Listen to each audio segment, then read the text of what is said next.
Welcome back, everybody. It's Wednesday, January 14th, 2026. Born on this date in 1936, blues singer-songwriter Clarence Carter of Montgomery. Today we have politics. Some state, some national, some from way back in the 50s. My name's Ike Morgan, and we're down in Alabama.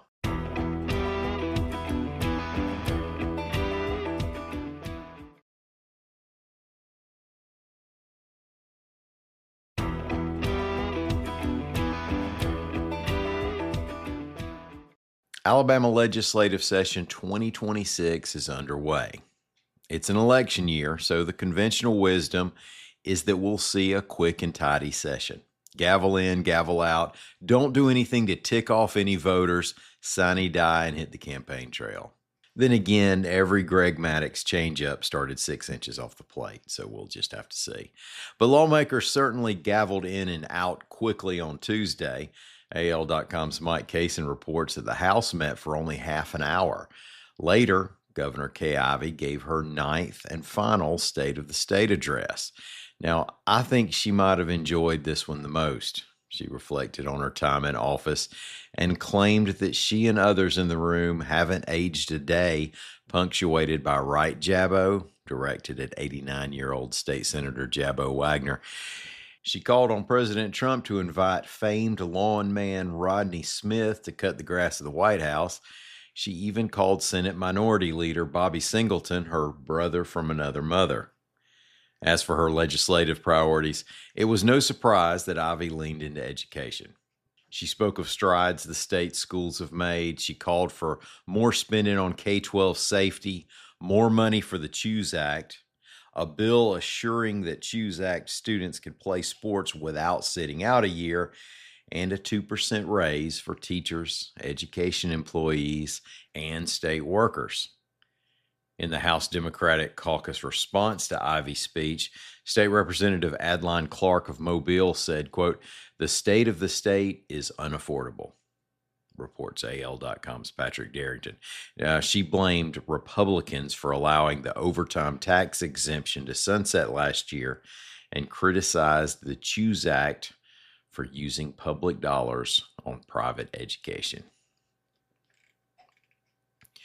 U.S. Senator Tommy Tuberville continued his campaign against what he claims are radical Muslims taking over the United States.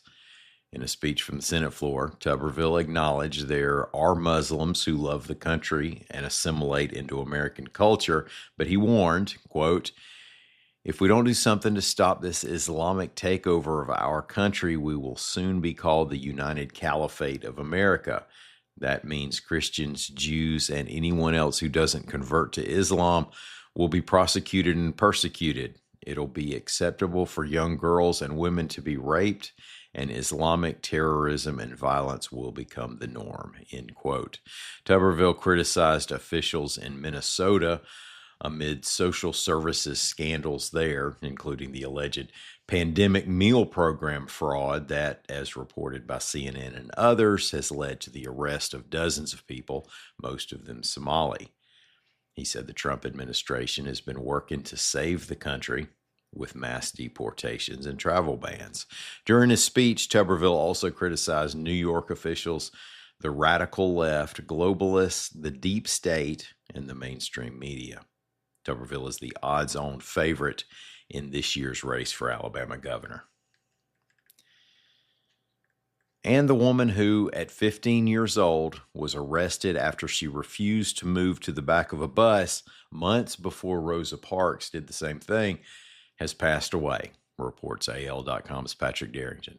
On March 2nd, 1955, a bus driver complained to Montgomery police that Claudette Colvin and another black girl were seated near the front of the bus next to white riders.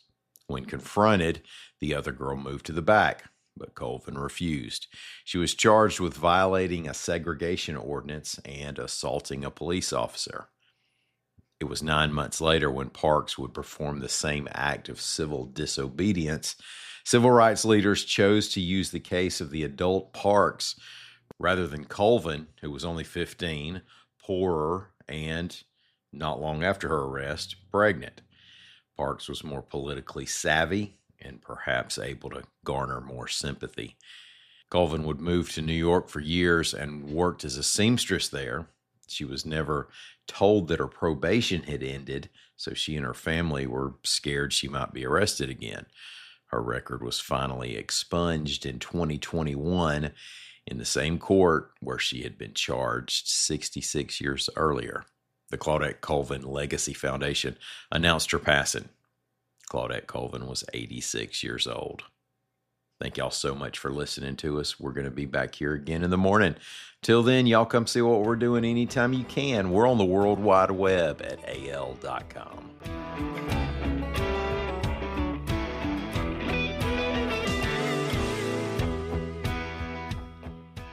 The new year brings new health goals and wealth goals. Protecting your identity is an important step.